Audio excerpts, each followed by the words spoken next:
Hello and welcome. So today I'm going to be doing a bit of a different video than I normally make. And if you guys like this, please let me know because I want to make more of these specifically on cube design and things like that. And essentially the motivation behind this is I was drafting the vintage cube a lot and I was enjoying it a lot. Like the cube's very fun, but I kept coming across cards that were just not very exciting. I think there's just a lot of issues that I was discovering about the vintage cube that I really wanted to fix. And I, was frustrated that I hadn't come up with any comprehensive thing of okay, well, I'm criticizing the cube, but I haven't done anything better. So I figured it makes sense for me to just make my own cube and explain in detail all the changes that I would make and why I think I would make those changes and why I think they're more fun and show people, if they want a different cube list. That now there's an interesting cube out there that I fully support and I like every single card in it. So that's what this video is. I'm going to start just going through my cube. So in a second here, I'm just going to jump to my cube and explain a lot of the synergies and archetypes through it. And then after that, I'm going to briefly talk about, what cards I cut relative to the MTGO vintage cube. I'm going to put it in the description, like an itemized list of everything that I removed and then my full list so that you can get an idea of what's not there. I changed a lot to put it lightly. And a lot of them, if you like the changes, I really would like to see at least some of these reflected on the Magic Online Vintage Cube. I know not all of them are going to make changes. I cut a lot of the Planeswalkers that I didn't find fun, but I think people I think Wizards wants to keep 3 mana Teferi in their cube and things like that. So I'm understanding that not all the changes would be made, but I think there's a lot of macro archetype changes and cool cards that I added that would just be so beneficial to see in the Vintage Cube list. So if you like this, maybe if you know anyone at Wizards, just tell them to maybe make these changes because I don't have any contacts. Anyway, I'm going to go to the cube, then I'm going to talk about what I cut, and then at the very end, I'm going to go through actually a live draft. I did a draft with my Discord, and we're going to go through all the picks, or I'm going to, live draft it with them, and then at the very end, I'm going to show all the decks that they drafted to, so you can get an idea of what my draft pod looked like and what all the decks they ended up with, so you can get a feel for how the cube might draft and what archetypes are available, at least within one draft of people who've never seen the cards before. All right, so here's my cube. There's a link in the description if you just want to explore it for yourself. And I'm just going to go through some of the archetypes I've added. So the first and most important one is black. Black has an identity now, and it is a stacks-based deck. So you get cards like Acquisition Expert. Frogkin Kidnapper is very adorable. It's 2 mana 2/1, so it's kind of aggressive. And it ransoms a card unless they pay mana.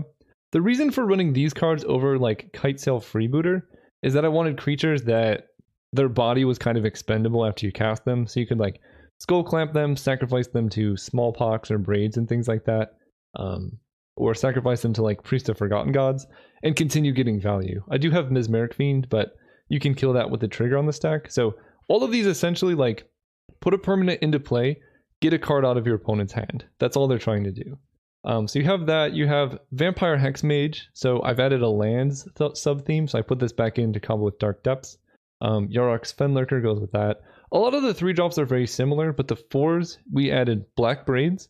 This card should have been in the cube for a long time, but at the beginning of each upkeep, that player sacrifices an artifact, creature, land. If you play this early, you can just lock out a game very quickly, and it synergizes with some of your discard where you just remove your opponent's options. Rankle is an excellent card. 4 mana 3/3 flying haste. Whenever it deals combat damage to a player, you can make them discard, lose a life, and you both draw a card. You both sacrifice. So it's kind of like setting up stacks, but you get to choose what happens. Custody Lich is a fantastic card. When it enters the battlefield, you become the monarch, and whenever you become the monarch, they sacrifice a creature. And creature sacrifice works well cumulatively. If they have a 1/1 and then a 5/5, you make them sacrifice once. They lose the 1/1 is not so good. But we have actually a lot of sacrifice outlets. We'll get to the spells in a second. So these work really well together. And then being the monarch is really good synergy with a stacks type archetype because you're making them lose all their creatures and stuff. So hopefully they can't attack you. And then you keep drawing.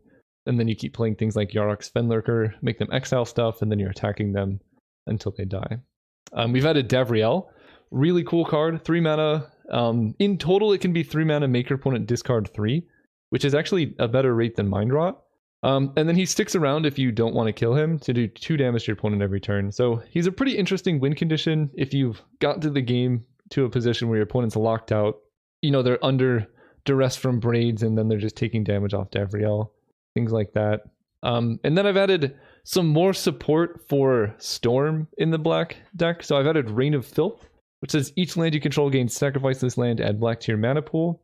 That synergizes with the land sub-theme. I'll give you a preview. We have the Gitrog monster to combo that with. So you play the Gitrog monster, you play Reign of Filth, sacrifice all your lands, draw 7 cards. You definitely win from that position. So that one's pretty cool. Otherwise, these are mostly the same.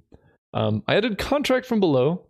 This card merits quite a bit of talking. So it's literally the strongest card ever printed in Magic's history. And obviously this would not be put on the Magic Online cube. But for personal cubes, it's so much fun. It's black, discard your hand, and then you draw 8, but you ante the top one if you're playing for ante. And you can set this up however you want in your own custom, play groups. You can just ignore ante and make this a black draw 7. The way I recommend doing it is you ante the card, but it stays in your deck for the game, but you write down what card it is. And then after the game, if you lose that game, your opponent gets that card in their card pool, and then they can play with it. So it's like a very high risk card where it's like, if you think you're losing, you probably don't want to cast this because then you might exile your win condition or something like that. But there's a lot of different ways you can play this in your league. So I like adding this. I think it's a really sweet, fun card, but you could just replace this with Necropotence or something that's good card draw, but it's a lot of fun. And then what else do we have? We have Raven's Crime, which goes well with, again, the lands deck, which I'll get to. I have a Life from the Loam somewhere. Life from the Loam. So Life from the Loam, Raven's Crime works. It works with all this incremental discard too. So I like that quite a bit. Then we have Sinkhole, 2 mana destroy land. Really helps alongside Smallpox. So all of these synergize together. We also have Death Cloud. Each player loses X life, discards X cards, sacrifices X creature, then sacrifices X lands. So these work really well together. And then rather than Languish, I'm playing Bantu's Last Reckoning. It's just cheaper. And if you're playing stacks, your lands and tapping isn't too big of a deal. I had a Doomsday. That's a archetype I'll get to in a second, but that works well with things like Thassa's Oracle and stuff like that. But I'll talk about that when I'm talking about other archetypes. I added Executioner's Capsule. That goes with Lurrus. And that's more or less all the cards I added for black. There are some lands like Castle Lochthwain. Really helps you if you're low on resources, keep drawing every single turn. We also have Urborg to help you hitting. Some of these black mana costs are pretty demanding, so that just helps cast everything. I might remove Urborg, but it felt like it was a little bit necessary with Smallpox and Sinkhole being double black. Same with Hymn to Torok. So that's now the theme of black is stacks. Every card is kind of there to trade resources 1-to-1 with your opponent and come out ahead. And then you have artifacts, which work well in other things too. The ones that I've added are Sphere of Resistance and Thorn of Amethyst. So these are cards that are actually pretty good in mono white. They're extra Thalia effects. They're decent in mono red, and they're also pretty good in stacks. So when I'm building something, I like to think of each card as this card doesn't just go in one archetype. It's a card that's useful in many different archetypes. So you're happy to play this turn 3 in your mono white deck, just as happy as you are to play this turn 4 in your Breeds Cabal minion deck. So that's what I did with mono black. Next we'll talk about green in the lands theme, because that kind of changed a lot of the cube. All right, so green. What did we change? Well, we added Life from the Loam. Really important card. It says dredge 3, so if you would draw a card, you can put 3 cards from your deck on top of your graveyard, and then you get this card back. And then you can use this card to get back 3 lands. So it's really good for filling your hand for things like Raven's Crime. It's kind of good if you have Strip Mine, because you can cast Life from the Loam every single turn and get back Strip Mine. So it's build your own Crucible of Worlds type of effect. And it has a lot of other synergies like Seismic Assault. That one, I don't know if it's necessary, but I love the combo. I don't think it's good enough for Vintage Cube, but it's fun. So that's one of those things that I just put in because I like it. So we have that. What else did I add? We'll go to the lands first. We have Elvish Reclaimer. This one's sweet. So it's a green 1/2. And it gets +2/+2 as long as there's 3 or more land cards in your graveyard. And then you can just trade a land for a land. So it's like a crop rotation every turn. This makes the archetypes with like Strip Mine or Wasteland a lot more consistent, and I've added a lot more utility lands to go fetch up, where this is quite good. And in a similar vein, I've added Weathered Wayfarer, which is search your library for any land, put it in your hand, and you can only do this if an opponent controls more land. So it's kind of like land tax, where if you're on the draw, you can just grab a land and activate this. So there's a couple land synergies that are important to note. First, obviously, Strip Mine is like the best one to get, but there's Karakas, which is quite good. Ghost Quarter acts like a Strip Mine if you can use it enough times. And then there's the important ones of Thespian Stage, Dark Depths. I had a Tabernacle at Pendrell Vale. That's a really spicy one to fetch up. Can just stop your opponents from playing creatures, really. Treetop Village is a really good like utility attacking land. And then there's a lot of fetches like and things. Mutavault, Mazavith is actually very good. Gaia's Cradle is a great one to target. Field of the Dead, I guess I should have mentioned this one first. If you're playing the lands deck, Field of the Dead is very worth running. You need 7 or more lands with different names, and this starts making zombies. You can hit that very easily. I've dramatically upped the land count in this cube. So there's that.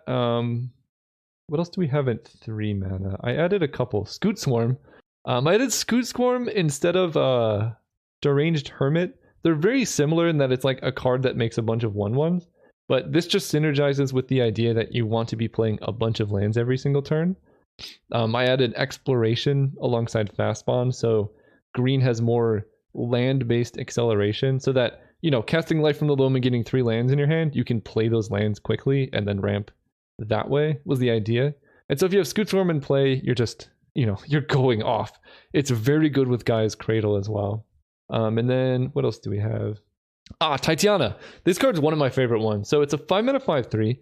When it enters, you return a land card from your graveyard to the battlefield. So this helps with like, you know, Strip Mine or fetches or anything really. And then when a land is put into a graveyard from the battlefield, you make a 5/3. So picture this. You play Titania. You get, let's just even say Ghost Quarter. You get Ghost Quarter. You Ghost Quarter your own land. You've spent 5 mana and you have 15 power in play. And that only gets better if you have like Fast Bond, Exploration, Crucible of Worlds. Obviously, Strip Mine your opponent's lands, you still get the 5/3s. This card's very, very good. Ancient Green Warden. It is a 6-mana 5/7 reach. It's another way to play lands from your graveyard on top of Ramunap Excavator. And then it also says if lands entering trigger, they trigger an additional time. So just picture this in play with like Lotus Cobra or where is he? Omnath. Double Omnath triggers seems super dirty. Double Scoot Mob triggers, double Tireless Tracker triggers. So the double triggers is quite relevant, although most of the time this is just there so you can play lands from your graveyard and get more synergies this way. Also goes well with things like Avenger of Zendikar. The rest of the green stays the same. I did Vivian Reed because she can hit lands and creatures. Just, you know, helping with the lands theme a bit more. Force of Vigor is a card that I think just should be in the cube. 4 mana, destroy up to 2 target artifacts or enchantments, and if it's not your turn, you can cast it for free. Like the green Force of Will, basically. Just an excellent card. And then I think that's pretty much everything. I had to cut a lot of cards to make this theme work. And there's a lot of other cards that work in the lands deck that are in like the multicolored cards, so I guess I'll get into those now. One of them is Squandered Resources. And I think Reign of Filth to a lesser extent, which is in the black instance. Yeah, right there. Where all these things that let you play cards from your graveyard and play more lands per turn, you can really capitalize on that with Squandered Resources. So this is a card that's there for Storm, because it says sacrifice a land, add 1 mana to your mana pool of any type the land could produce. So you can like get double mana from all your lands for a turn for a quick burst if you're playing Storm. But if you're playing the green deck, first of all, you can go like Squandered Resources plus Titania, sacrifice all your lands, get a bunch of 5/3s, and then just like have a giant army they have to deal with. And you can do it at instant speed, right? So you don't even have to worry about Day of Judgment, because that effect can happen anytime. So you play Titania, play Squandered Resources, pass. If they don't do anything, you just flood the board with 5/3s and kill them. It's also an insane combo with the Gitrog monster, who says you can play an additional land every turn. But whenever 1 or more lands are put in your graveyard, you draw a card. So you play the Gitrog monster, you play Squandered Resources, sacrifice all your lands, draw like 7 cards, you have 14 mana. If you have Crucible of Worlds, you can play them again and keep sacrificing them to draw your entire deck. And then at that point, if you can't kill them, I don't really know what to say. So there's a lot of really cool things going on there with the lands deck that I think it just gives you something to be excited about in colors other than blue. Like, doing Gitrog monster stuff is awesome. This card is a 5-mana 6/6 Death Touch, which is already huge. And it, like, at the base rate, it just draws you a card every turn. But like, you get Storm level fun of like Squandered Resources Gitrog monster without even having to dip into blue. You could just be in pure Jund colors and like go off that way, which I think is it's the experience that I wanted to give with building this cube. Is like, you get that glee of like, I'm doing it with things that aren't blue. It's like the same thing when you're drafting Smallpox Sinkhole. Like, you know, you turn 2 Sinkhole your opponent, and then you turn 3 cast Black Braids, followed by Davriel. That's, you know, it's fun for you. Not as fun for the opponent, but it's still like you've comboed off and you're doing a thing that's interesting and cool. And that's awesome that you can do that without having to touch blue, because it just gives the deck so much more reach, or it gives the cube so much more reach and stuff. What am I thinking? We also have Renin 6. Just gets so much better with this iteration of the cube. Escape to the Wilds is good for a lot of reasons, but this also helps with the lands theme because you play extra. We added Rada as an extra Courser of Krufix, but then she can also just beat down if you have a bunch of lands. You can activate her and attack. I think that's most of the land themes. Oh, Night of the Reliquary gets much better in this deck because you can tutor up like your utility lands. Oh, and Life Death is a really interesting card. You're gonna have to like turn your head here.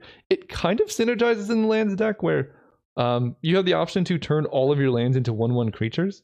It's mostly there because Death is a 2-mana reanimation spell instead of like Necromancy, which costs 3. But like, you can cast Life, and then if you have Gaia's Cradle, it suddenly taps for like a bajillion mana. And then if you have Skull Clamp, you could just like clamp all of your lands and just you get the idea. You can just go off. So it's cool, but it's mostly there for Death.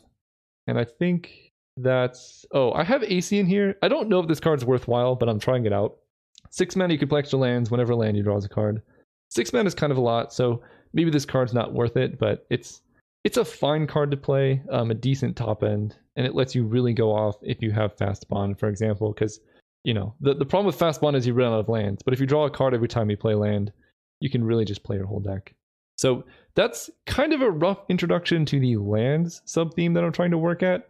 Next, we'll talk about the Pyromancer's Goggles deck, which I'm very excited about. Okay, so Pyromancer's Goggles, 5-mana artifact, and this is getting more into the territory of things that I put in there because it's fun, more than like necessarily that I think this card is excellent. I think this card is good, but not like the most insane thing ever, but it's so fun. Anyway, 5 mana, add red to your mana pool. When this mana is spent to cast a red instant or sorcery, you copy that spell and you can choose new targets from the copy. So to facilitate this, I tried adding a lot of like interesting... Valakut Exploration is also for the lands deck. Whenever land enters the battlefield you control, exile the top card of your library, and you can play that for as long as it remains exiled. And then if there are cards that you exiled and didn't cast them, it does damage to the opponent. So really cool. Also, double triggering is good. Anyway, I added a bunch of red cards that are good with Pyromancer's Goggles. So there's a lot of like dual colored cards that are now red, just to make this... Because you need a critical mass of red cards to make this work. So there's a lot of cards that were like monocolored that I switched to double colored. I think a big example is like Fire Ice. Is it somewhere? I added Electrolyze instead of Fire Ice because this is like more generally castable under Pyromancer's Goggles and things like that. So we're going to go through some of the really cool Pyromancer's Goggles synergies. Obviously, it's really good in red. Like if you just play like Fiery Confluence, Pyromancer's Goggles, that's absurd. Jessica's Will is a new one. I replaced one of the red rituals with this. So you choose one, you're not playing Commander, but you just get to pick one. And it's add red for each card in target opponent's hand. If you're going off with Storm, a very common line of play is to cast a draw 7. And then Jessica's Will is 3 mana to add 7 red, which is way better than anything else. And if you cast that with Pyromancer's Goggles, it's 14 red. That's a lot of mana. And the other one is, you know, if you have all the mana you can need, it's effectively a draw 3 if you're going off with Storm. So a really cool card. I added Gamble to go with Life from the Loam. Punishing Fire because I added Grove of the Burn Willows. So if you have Punishing Fire, Grove of the Burn Willows, Pyromancer's Goggles, you're getting 4 damage to creatures every turn or 3 damage to the opponent's face, which is pretty nice. Rakdos, we added a lot of cool cards. Fire Covenant is one that I don't know how this isn't in the Vintage Cube to begin with. 3 mana instant, deals X damage divided any way you choose among any number of creatures, where X is the amount of life you pay. So you play this card, you pay like 10 life, you just wipe their entire board. It's like a Toxic Deluge at instant speed. It requires quite a bit more life to be paid, but like a lot of time in Vintage Cube, you don't care about your life total that much, and this card is just insanely good. Cauldron Dance I added instead of Through the Breach because it does a lot more interesting things. The artwork is there and it's just cool. So it says return a creature card from your graveyard to the battlefield and it gains haste. So this is like Corpse Dance. And then it says you may put a creature card from your hand onto the battlefield. It also gains haste. So it's like if you combined Corpse Dance and Through the Breach into one card, that's what this card does. And then you also get the card that you returned from the graveyard to your hand. So you're not even like down the Corpse Dance creature. They get sacrificed and they just go to your graveyard. So it's just such a really cool card. I cut Corpse Dance and Through the Breach to put in Cauldron Dance because it's like both of them. It's also a really sweet card to double with Pyromancer's Goggles because then you just you just win the game if you have it set up at least. So that's really sweet. Escape to the Wilds is really good with Pyromancer's Goggles. Golgari, I don't have too much here. I cut the big Golgari spell that they added to make room for the ultimatums. So this is the main payoff from Pyromancer's Goggles, where like you cast an ultimatum and you just win. I think Genesis Ultimatum is genuinely a card that's like just playable in Vintage Cube, where you look at the top 5 cards, you can put any number of permanents into play, and then you get the rest. So if you double that, it's I think it's better than an Ugin Ultimate. Ugin only draws 7. Yeah, so if you double cast Genesis Ultimatum, it's just better than an Ugin Ultimate, which is good. Then we have Cruel Ultimatum. It's very flavorful, but also it works with Pyromancer's Goggles. And then Violent Ultimatum, destroy 3 target permanents. This one would be like not the most playable if it wasn't for Pyromancer's Goggles, but if you double cast this, destroy 6, that's pretty good. that's quite decent. You're killing all of your opponent's lands or whatever. Then we have Fiery Justice. This is just a sweet card. 3 mana to do 5 damage divided as you choose. And then your opponent gains 5 life, which you don't really care about because you've killed their creatures and planeswalkers. If you double cast that, you're just wiping their board and they gain life, but you don't care. And so I know some of these cards are expensive and a lot of people are probably like, but how are you, Violent Ultimatum, Cruel Ultimatum, Genesis Ultimatum, they're great if you have Goggles, but they don't do anything else in other decks. And so I've added Dream Halls. This is another archetype I've been wanting to be in the cube for a very long time. So this says, instead of paying the casting cost for a spell of any color, its caster may choose and discard a card that shares at least 1 color with that spell. So if you don't have Goggles, but you still want to play ultimatums, you could just play Dream Halls, use Dream Halls to cast Cruel Ultimatum and Genesis Ultimatum and go off that way. And I think Dream Halls has a very big place in Storm. I think this card is genuinely very good. It's a little bit high risk because if your opponent has instants, they can interact with you, but you can set up your deck so that that's not too much of a concern because you can play this hold priority. And I think you can keep stacking spells with priority. I'm not entirely sure how it works, but I think, no, you can't. Only if they're instants. Anyway, it still sets up for some crazy turns because it doesn't have the problem that Show and Tell has where like you play it and your opponent gets value because they can only play instants on your turn. So if you go like Dream Halls into Echo of Aeons, for example, you get a draw 7. For 0 mana, you get a whole new hand. You play all your new cards, then you spend 3 mana to flashback Echo of Aeons. It's really good. You can cast Dream Halls and then use Dream Halls to play 1,000 Year Storm. And then, you can use Dream Halls to play like card draw with 1,000 Year Storm, but you get infinite mana because you have this in your hand. It lets you cheat in to play the ultimatums. So if you're just playing like a normal control deck who wants to end your opponent with just a Dream Halls Cruel Ultimatum, you can. It's just this card is really sweet. At its best in Storm, but there are other like big mana decks you can play with this that I think are a lot of fun. And then there's one more way to cheat them into play, which is Arcane Savant. So this is a 5 mana 3/3. And it says, before you shuffle your deck to start your game, you can reveal this card from your deck and then you exile an instant or sorcery card you drafted that isn't in your deck. So basically from your sideboard.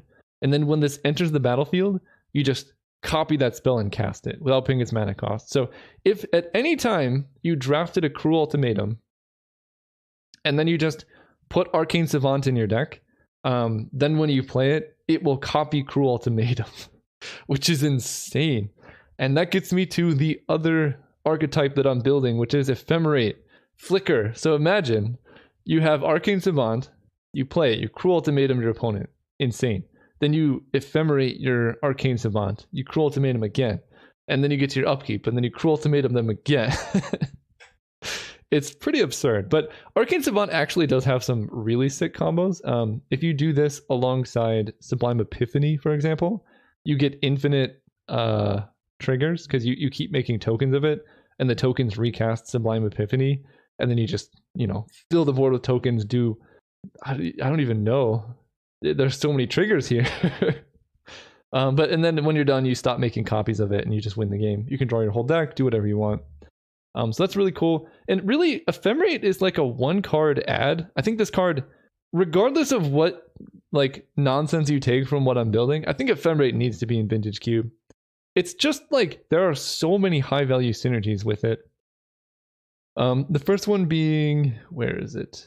Spellseeker, right? You Spellseeker for Ephemerate, then you Ephemerate Spellseeker, then you get another spell, and then you get another spell on your upkeep as well. So a Spellseeker is like a 1-card combo with Ephemerate. If you have Time Walk and Green Sun Zenith and Eternal Witness in your deck, you can go infinite immediately, because Eternal Witness Ephemerate is also insane because you just get any card back. And then, so you Ephemerate Eternal Witness, and then you get back a card. Ephemerate rebounds, you get back Ephemerate. And then you just, you get a card back every turn. If you have Time Walk in your deck, for example, you just take infinite turns. So that's really cool. I also added Archaeomancer for a similar vein. I know a lot of people, LSV included, were fans of the Mirari Conjecture.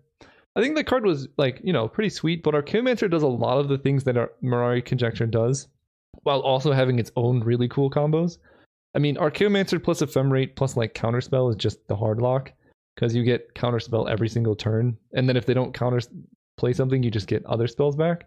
So that's really sweet. Archaeomancer plus Sublime Epiphany, is just disgusting, because you cast this, make a copy of Archaeomancer, get back Sublime Epiphany, and you just keep casting it. So that's really good. And then it's good with Upheaval. You could just keep upheavaling and then playing Archaeomancer and going down. So I, at least personally, feel like this does a lot more than the Mirari Conjecture does, at least if you're playing Ephemerate, just because it's such an easy 1-card combo. But there are so many things that go well with Ephemerate. Snapcaster Mage is really good. Trinket Mage. You can reset Glenn. I don't know if it works with Sower, but maybe. Urza. It's good with Venter. You can bounce things. If you evoke Muldrifter in Ephemerate, you end up drawing 6 cards for 4 mana over the course of 1.5 turns, which is insane. It's really good with there's so many enter the battlefield effects that it's very good with. So I think that card definitely needs to be in the cube. All right, onward. I'm just kind of talking around. I'm so excited about this cube, so I'm just kind of talking around different synergies. Let's go through the multicolored cards, I guess, because there are some interesting additions. Tezzeret, Agent of Bolas. This card's fantastic. Works well in an artifact-heavy cube. I've added some more artifacts, so this has more things to synergize with. It just gets an artifact, makes a creature, and you win the game. It's so insane. I don't know why they cut this card. Army Ants. This card really helps the Pox deck, or the Stacks deck, and it also gives you more black-red stack synergies, where you sacrifice a land, destroy a land, and you could just do this every turn. So if you have a Mox and then Army Ants, you play this turn 2, you just lock your opponent out of the game. If you have any of the green creatures that let you play lands from your graveyard, like Ramunap Excavator, if you have Crucible of Worlds, or I added Drownyard Temple, which lets you 3 mana return it from your graveyard to the battlefield. It's just the hard lock, unless they can kill it for 1 mana, which some decks can, why I think this isn't too oppressive, but it is a good role player now that black is more heavy Pox and red, we'll get to that at some point, is also more heavy Pox. It's just it's really good because it kills non-basics and basics. Green-red, I added Cindervines. Just a really good overall card. Makes green-red have a little bit more synergies because This card has outs to be good against Storm, Control, and it just kills artifacts and enchantments. And like at the very least, it's just gonna like be 2 mana to kill an artifact, do 2 damage, which is excellent. But against Storm, you can just play this, and then they're limited to how many spells they can cast. Here's a really cool one: Archon of Valor's Reach, 6 mana, 5/6 flying, vigilance, trample. When it enters the battlefield, you choose a card type, and players cannot cast spells of the chosen type. So this card I like because it gives green-white something interesting to do. I replaced Baneslayer Angel with this because it does the same thing where it has flying and stuff, but it has like all these other effects that are really useful in some matchups. So like against Storm, maybe you name instant if they're like a Brain Freeze Storm deck, or sorcery. You name artifact against the artifact deck. You cannot name creature. That's noticeable. But basically, this card is good in that deck, but you can also play it in Reanimator because it's like, turn 1 reanimate this, name artifact. They can't play any of their acceleration. They died very quickly. It's just like a really cool overall good card. Here's an important one, and this card kind of shaped how the cube goes. So there's a couple things to note about Lurrus, and there's another one I'll get to in a second, the companions. The way you play companions in Vintage Cube. So you can play them with the errata, where you have to spend 3 mana to get them into your hand, or you can play them as they were originally printed, where you can just cast them from the sideboard. I think both options are very equivalent. I like playing without the errata, where you just cast them from the sideboard. It might make them too good, so really you can just change the ruling depending on how high power you want the cube to be. But I think just having Lurrus in here, even if you're just playing it as a card, like it doesn't even have to be the companion. That was my main intention, just like you just draft and put Lurrus in your deck. It still has a lot of interesting things because Lurrus Black Lotus is so broken. And I've added other things that go well with Lurrus, like Mishra's Bauble, that make it a really like interesting card to build around. So I like this card, but you just need to be careful how you set up your companion ruling. I guess we'll get to the other one too, Lutri. So each non-land card in your starting deck has a different name. That's going to happen because you're playing Q. So this is a free companion, and when it enters the battlefield, if you cast it, copy target instant or sorcery spell you control. It's insane. It's a very good synergy if you're playing Storm. It's a very good synergy if you're like living the Ultimatum dream. You could play an Ultimatum and copy it with Lutri. It's just 3 mana 3/2 flash. So I think this card, depending on how you set it up, could be the best card in the cube because it's free, so you just always get it, and it's a 3/2 flash. So you could also set the ruling where maybe Lutri you have to spend 3 mana to put it into your hand, but Lurrus you don't. It's your cube, you can do whatever you want. But I think this card, even with the companion ruling as it is currently, it's just really, really good. It's just another fun first pick that you're excited to build around, which I like. And then Saheeli Rai. So I cut the Splinter Twin Kiki-Jiki combo, and there's quite a few reasons for that. The first is that it was very monotonous. Like, every time you draft cube, you're like, okay, Splinter Twin's in here, fine. And I get that people like it, but at some point, it's fun to have different combos. That was the first reason. The second is, I think it's not that great. So, like, the thing with that is, like, you have all these 3 mana white or blue creatures, like Pestermite, Deceiver, Exarch, who don't really do a whole lot. Like, you're not really just playing Pestermite for value. Sometimes you end up doing it if you need a playable, but overall you're never like excited to get a Pestermite. Kiki-Jiki was like the payoff card. And so by putting all these cards into the cube, you have Pestermite, Deceiver, Exarch, Kiki-Jiki, Splinter Twin, and more things like that take up slots where you're not really playing them in other decks. And Kiki-Jiki I think was the best one because it synergized with a lot, but the triple red with the blue mana cost was so great that like I've had decks where I draft both Kiki-Jiki and Pestermite. So you've lived the dream, you've done what you wanted to do, and I didn't put them in my deck because it's just too hard to cast or whatever. So I felt like it was too monotonous, and like there's just other combos. So we're going with the Saheeli Rai. Where'd she go? Saheeli Rai and Felidar Guardian combo, and I like this combo a lot better for quite a few reasons. It's easier to disrupt, so your opponent can interact with it quite a bit better. But the major reason is both of these cards are excellent elsewhere. So like, yeah, you get the combo, it's good, but you can just play these cards on their own and be very excited about it. Felidar Guardian, you cast it, you blink your Agent of Treachery, steal another permanent. You blink your Arcane Savant, cast another Cruel Ultimatum, win the game. You blink your Yorion, who's over here, Yorion Sky Nomad, then you blink all the cards that you have in play, and like you just go infinite that way.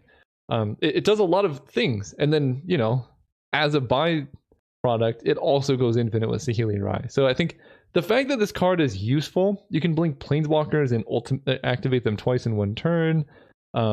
It's just really quite nice and fun. And then Saheeli Rai is also insane. Her -2, create a token that's a copy of target artifact or creature you control, except if it's an artifact in addition to its other types. And that token gains haste. So like, again, you have Agent of Treachery, you copy it, you get a new Agent of Treachery. You have Arcane Savant, you make a copy with Saheeli Rai, you go off. But then Saheeli Rai is also very good with like Coveted Jewel, for example. 6 mana, when it enters the battlefield, you draw 3 cards, and then you can tap it to add 3 mana of any color. Imagine copying that with Saheeli Rai. That's insane. Or Chromatic Orrery. You tap this, you add 5 mana, and then you can copy it with Saheeli Rai, get 5 more mana. It's like, I know the copy goes away, so you would have to like win that turn, but you have like 10 mana in one turn.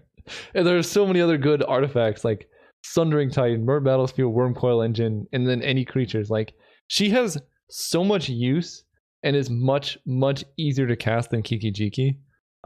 So I really like her being in the cube as opposed to the Kiki combo. I'd be fine with Kiki Jiki specifically staying in the cube. I think Kiki was good just with Zealous Conscripts, but there was too much support with the Splinter Twin synergy that like just took up too much space.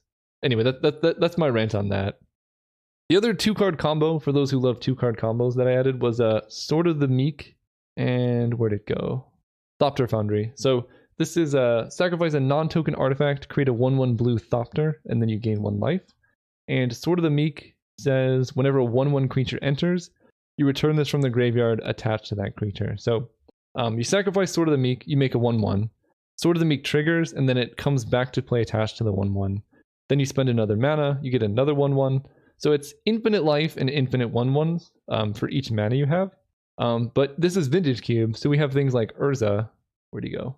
Urza, Lord High Artificer. So with Urza, Sword of the Meek, Thopter Foundry, now you have infinite mana. You can activate Urza with infinite mana, so you can draw your entire deck. So it just goes deep. We have Sai Master Thopterist. Every time you cast Sword of the Meek or something like that, you get 2 colorless artifacts. So even if you don't have Thopter Foundry, you can just like play Sword of the Meek, get a Thopter, sacrifice the Thopter Sword of the Meek to draw a card, and then play another artifact, get back a 1/1. Sword of the Meek comes back, sacrifice Sword of the Meek and the Thopter. So it's a really cool card draw engine to go alongside that. And then while we're talking about artifacts, we have also added Paradoxical Outcome. If you know anything about Vintage, you know this card's insane. It says return any number of target non-land, non-token permanents you control to their owner's hands, and then you draw a card for each card you've bounced. So this just fits well in that theme where you have a ton of mana from Urza, you have a bunch of Thopters from Sai. You can't bounce the Thopters, but you can tap them for mana using Urza. And then you get to Paradoxical Outcome, a bunch of permanents, and just recast them, win the game that way. To facilitate that, I've added 2 more Moxes. I added Mox Opal. It's really good if you have a bunch of Thopters. And I have a lot more 0 mana artifacts, so I think this has a place in the cube. I also added Mox Amber. So Mox Amber is really good in that blue-red deck I mentioned, which is kind of why I wanted to add Saheeli Rai. I also added Saheeli Sublime Artificer, which is also insane. Whenever you cast a non-creature spell, make a 1/1 servo artifact, and she can also make copies of artifacts. So she's also insane for the same reason.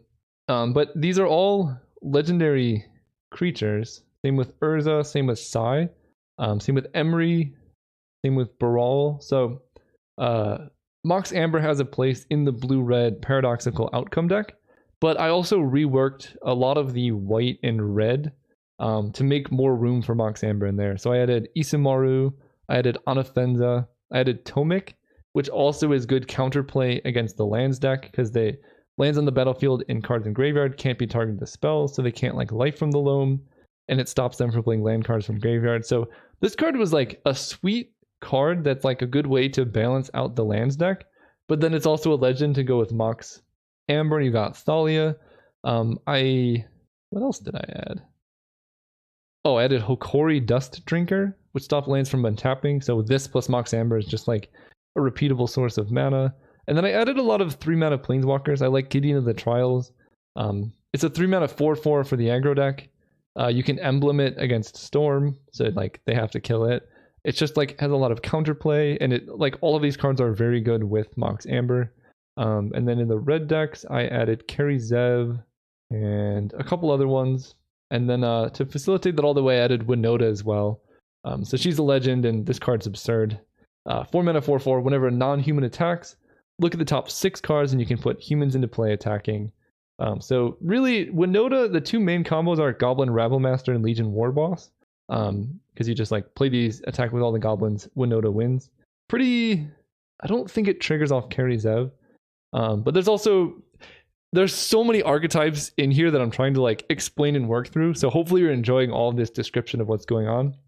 She also combos with, I think one of my favorite new additions to the cube is Chandra, Acolyte of Flame.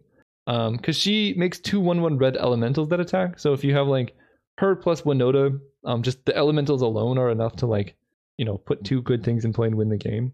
We'll talk about her in just a second, but like I think Winota is good enough it gives people an incentive to move into red-white. And it's just a really fun and interesting card to curve out with. In Vintage Cube, I think she's too strong for most other cubes, but in Vintage Cube, this is the place for Winota. Anyway, back to Chandra. Chandra's in here for a lot of reasons. The main reason is that she's a 3-mana Planeswalker, comes in at 4 loyalty, and her -2 says you may cast target instant or sorcery card with CMC 3 or less from your graveyard.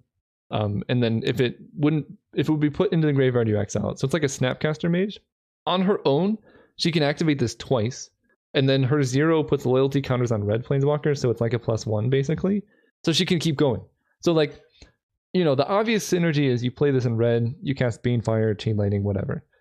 It gets more interesting when you play Chandra and like have Ancestral Recall or Time Walk. Charted Course, Preordained Ponder, any of those types of cards is very good. Chandra also has a pretty good place in the black-red Pox deck because she's a 1-card win condition with like elemental tokens. So you can like Smallpox, Chandra Smallpox, or Sinkhole, Chandra Sinkhole, things like that. She can actually flashback Death Cloud if you want to do that. So she's really, really sweet. And to kind of facilitate that black-red archetype, I added Devastating Dreams, which can also be cast off Chandra. It's a 2-mana card. As an additional cost to pay this, you do have to discard X card at random from your hand. So it is a huge cost, and I understand that. But it says each player sacrifices X land, and it does X damage to each creature. So it's the best comparison I could think of for this card is like the red Balance, where a lot of times when you're casting Balance and you're in a behind position, you're trading cards in hand for their creatures and lands. And this does a very similar thing, but it's a bit more proactive in that it just kills the lands outright. So you can just like cast this with Chandra in play, discard your hand, and then you kill like 4 or 5 lands, 4 damage to each creature. For 2 mana, you've wiped the board, wiped the lands. It's a really interesting card that I think it was in the cube before and it needs the right archetype. And I'm hoping I've done enough to make it good, where like, you just have all these cool synergies. And to make the mana work a little bit better, I guess we'll get into the lands now. So I made quite a few changes to the lands. Not the Esper lands, Rakdos lands. A lot of the archetypes that have very, very harsh double colored requirements. Most notably black, where a lot of the cards like Yarks, Fenlurker, Vampire Hexmage, Hymn to Torok, Sinkhole, Smallpox, Death Cloud, things like that, just requires so much black mana. I swapped the fast lands like Darkslick Shores for things like Graven Cairns. So now if you have 1 red or 1 black, you now have double of both. And it just felt like it helps those decks a little bit more than a fast land would otherwise. Because like now it's a little bit easier to splash double casts than it would otherwise. So that was one change. Obviously, I did Grove of the Burn Willows to go with Punishing Fire in red-green. And then I added the Canopy lands, which I think they have so many synergies. They're really good. I don't know why they weren't in there before. But they're also really good with all of these green, like, you may play land cards from your graveyard synergy. So, like, if you're playing a lands deck and you're flooding out, you just, like, play Horizon Canopy, sacrifice it, draw a card, play it from your graveyard, sacrifice it, draw a card. Like, it's sweet there, but then this is also in white, so like the white deck will just take this and play it, you know, the mono white aggro deck will just take this and play it as a land and be very happy that they're not going to flood out. Same with like the black white one. This is very good in mono black Pox. You don't want to flood out too hard in that deck. You can play this in mono white as well. And for the same reason, Fetid Heath is in there instead of the fast black white land, just to facilitate.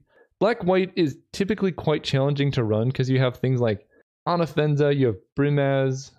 Most of the Gideons are double white. So if you're doing that, and then also trying to cast like Dark Confidant, Priest of the Forgotten Gods, and things like that, I think the Fetid Heath really helps set that up. Yeah, so Golgari, Nurturing Peatland, again, really good with what's his name? The Gitrog monster. You know, you play the Gitrog monster, sacrifice it, draw 2 cards. It's pretty sweet. Waterlogged Grove, again, it's in green. Fire Islet, it's a card mono red would play. In their aggro deck, then they can sacrifice it to draw a card. So a lot of these things give the non-blue decks just a little bit more oomph so that they don't run out of cards in the same way. Because, like, you know, mono blue can just play like Ancestral Recall or Factor Fiction and things to refuel their hand, whereas these like kind of grindy green-white decks in particular really struggled with closing out games or doing things. So I think adding all of these incremental tools, I'm just trying to get people more excited about playing decks that don't necessarily have blue in them. And I'm hoping that this is helping. And then I made some changes to the cube where I added 2 triomes. So these are green centric because the way it's set up is that the green lands deck. So you have a mono green deck, which has like Raphelos and, you know, the typical green deck you're drafting. That deck wants to stay mono green. But then you have the green lands deck, which has like Titania and Ramunap Excavator, Dryad of the Elysian Grove, Courser, and things like that. That deck typically wants to splash Jund colors, maybe even white. It's like everything except for blue. So I added 2 triomes that are centered on green. So you have black, white, green, and then blue, red, green. So they're basically from green. And then to make these work, I cut 1 Golgari land and 1 Gruul land to make this work. So this just gives the lands deck a little bit more mana fixing, and it gives them cycling lands, which are very good with Life from the Loam. So just a little bit more synergy there. It also helps with splashing in the green deck. If you're trying to make Raphelos work, now you have extra duels to go like green-red or blue-red and things like that. So I think these help, but I didn't want all the triomes because I didn't want 5-color to be like the easiest thing in the world. So I just added 2 of them. So I think those are largely the macro archetypes. There are a few like micro archetypes now that I'm going to go through, just like small synergies and things that are really cool. The first is that I have somewhat significantly increased the number of multicolored cards. Mostly I tried to keep the multicolored editions to be like white or black and things like that, so it doesn't actually increase like the incentive to go multicolors. Like you could just play Lurrus in mono white or mono black and not have any trouble. But that was partially to help support some of these more ambitious cards down here, like Niv Mizzet Reborn. I think this card's actually really sweet. I mean, you see it getting played in like Modern and things like that, so it's a powerful card, and if you have the support for it, it can be really good. So I kept this in, but to support it a little bit better, I added Bring to Light. So if you cast this for 5 cards, you get Niv Mizzet into play, and then you can kind of go off from there. You can also fetch Bring to Light with Niv Mizzet. This card can also facilitate some control decks because you can Bring to Light for like Damnation. It's moderately useful in Storm, but the problem is the mana requirement is harsh, but you can Bring to Light for like Yawgmoth's Will. I don't know how common that's going to be, but you can do that. So that's kind of one sub synergy. Another one that I don't think I mentioned too much was Mox Amber. I think I did mention Mox Amber, so never mind. I already explained that one. Another one that I'm very excited about. This is cool. It's just like adding 1 card. If you like choose that card carefully, can create an entire new archetype that just was not possible before. So I'm trying this out. I don't know if Second Sunrise is like the optimal card, but it gives you some interesting options when going white. So Second Sunrise says each player returns to play all artifact, creature, enchantment, and land cards that were put into their graveyard from play this turn. So there's a couple synergies from this. The most obvious is Black Lotus. Like you sacrifice Black Lotus, cast Second Sunrise, you get back Black Lotus. So it kind of functions like Yawgmoth's Will in that regard. But it gets more interesting because you don't have to cast the cards. So you can do it with lands. So one synergy that I have is Reign of Filth, and also, where is it? Squandered Resources, which let you sacrifice your lands to add mana. So if you go like Reign of Filth, where is it? It's an instant. Reign of Filth, add a bunch of mana, sacrifice all of your lands, and then you cast Second Sunrise, get all of your lands back into play, and then tap them for mana. You can go crazy. It's even better with Squandered Resources, where you tap your lands for mana, you sacrifice them, you bring them back, you tap them for mana, and then you sacrifice them again. So each of your lands taps for effectively 4 times the normal amount of mana. That's like a really cool synergy. But then Second Sunrise also makes things like Lotus Bloom and Lotus Petal much better because you're not casting them. So if you wait for Lotus Bloom to come into play, you sacrifice Lotus Bloom, you Second Sunrise it back into play. Like you still get the ability to use Lotus Bloom mana because you can't cast it, but you don't need to. It just comes back into play. So there's some really cool things there. I am looking for more things to put into the cube to make Second Sunrise like a little bit better, but like you can also recast this with like Chandra. I know this is a lot of different colors, so you can't really put all of these into your deck, but if you just have like Black Lotus, Second Sunrise, Reign of Filth, Chandra, or something like that, you can go really deep. It's just a cool like one card that opens up a lot of possibilities that I'm excited about.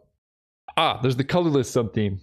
So there's a lot of cool colorless cards that I added. The most notable one is Aetherflux Reservoir, and I think this card is awesome. I put it in the place of Empty the Warrens because it's similar in that it's a card for Storm decks, but I think this is just a better card for Storm decks, and it's also more fun. At least for me, it's very exciting. Because everyone loves gaining life, and then shooting your opponent for 50 is like way overkill.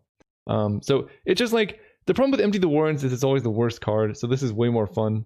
And to facilitate this, I'm trying to build a Storm base that doesn't require blue, so that like you could theoretically support 2 Storm drafters is my main goal. It makes Storm less of a trap, but also more versatile. And when I say Storm, I don't mean like necessarily you need like a Storm win condition, just decks that are based around like casting a bunch of spells and gaining sweet incremental advantages. Like the one here is Aetherflux Reservoir plus Bolas's Citadel. So like you cast spells off the top of your deck for free, and then you pay life, but if Reservoir is in play, you gain life, and eventually the life gain is going to overcome the life paid on Bolas's Citadel, and you can just like play your entire deck and then shoot them for 50. So that's like, you theoretically could be mono black and storm them off that way. And then we have Paradox Engine. Anyone who played Commander knows about this card. 5 mana whenever you cast a spell, untap all non-land permanents you control. So if you just go like Chromatic Orrery, 7 mana, this gives you 5. You play this, you cast Paradox Engine, you cast like a Lotus Petal, you get to untap your Chromatic Orrery, and then you just essentially win from that point because Chromatic Orrery can draw cards and add mana. So this card, if you get it in play with some of these big mana artifacts, can just go off. Coveted Jewels one I'm super excited about. It's a really cool tinker target because you tinker, you get your 3 mana back, you draw 3 cards. It's really good with Goblin Welder and Duretti because like you can keep sacrificing it, or like if your opponent would hit you, you Goblin Welder it away. And it's a good payoff for the like mono artifact mana deck because a lot of times with those decks you end up with just a bunch of mana, nothing to do. So this does both. It gives you acceleration and card draw. And then the other thing about Paradox Engine is that it makes Basalt Monolith and all the monoliths just so good because they always untap. So if you just go like Grim Monolith into Paradox Engine into like Mox Opal, you've suddenly created an insane mana engine that can just go off. So I'm actually really excited about the colorless Storm deck and seeing the possibilities there. I'm hoping to expand it as I keep building this cube out, but I'm looking for more cards to cut because this is already taking up kind of a large portion of the cube, and I don't know how much more I can devote to it really. I had to cut a lot of cards. Most notably, I cut 4 mana Karn because I think 4 mana Karn is a card that like it's problematic in that basically every type of deck is going to try and play it. Like mono white control or like blue white control would try it. You'd play it in black red deck. You play it in mono blue. Even though it's Homozen artifacts, it just is like marginally okay enough that most decks would play it, but you're never excited about it. So I'm just cutting all the cards that are like medium and like, what is it, milk toast, or you're just not excited to see it. So I can put the good ones in. And I think that design philosophy is hopefully helping a lot. I think I explained all of those. Oh, Stoneforge Mystic I need to explain a bit, because I did cut the swords, right? So right now we just have Skull Clamp, which I think gets much better with Saheeli Sublime Artificer, because you can just play Skull Clamp, make a 1/1, kill it, get more things, essentially draw your deck, because every time you cast something you need a Skull Clamp target. It's also really good with Sai, so that's really good. Yeah, Stoneforge Mystic. So I added a Maul of the Skycleaves. I think this is just better than the swords, but it's also more specific. And the reason I say it's better is that the main downside of the swords is that they cost 3 mana to cast and then 2 mana to equip. And that's quite a lot of mana. That's 5 mana. And mono white normally wants to cap out at 4 or 3. So you don't normally get to a position where you can play and equip in 1 turn. So then you do it in 2 turns, and then your opponent knows what's going on and stuff. So Maul of the Skycleaves is just 1 turn, you play it, it gets attached to a creature, they get +2/+2. And the fact that they gain flying is also very relevant, because one of white's worst matchups was green before. But now you can just like, I don't know, hit them with a 5/6 flying Vigilance Brimaz or something like that. And just take them down, or, equip it to like a Palace Jailer or something like that. So it just gives white more reach and things like that. I cut Narset, and I know a lot of people are like kind of sad about the ability to Time Twister people. It's nothing against Narset's static. It's the fact that she's a Planeswalker with that static that also draws cards. So I added Hullbreacher in the place of Narset. I think it's kind of more interesting and fun. And you get benefit. So it's even more of a combo. If you go like Hullbreacher, end of turn, untap Time Twister, like it does the same thing Narset does, but in a more rewarding fashion that you're like, yeah, I got him with Hullbreacher, which is really cool. And then the last one is the Doomsday combo. I think I said I would talk about that. So I think this one's at least somewhat explanatory. So 3 mana, you basically get it so that you have 5 cards left in your deck from your graveyard or library. Very, very natural combo with Thassa's Oracle and Jace, Wielder of Mysteries. In fact, it's quite easy with Jace, Wielder of Mysteries. If you play Jace and then you Doomsday, Jace already gets you through 3 cards. So if you just like, let's say you have Ancestral or even Gush, I think does it? You're drawing your third? No.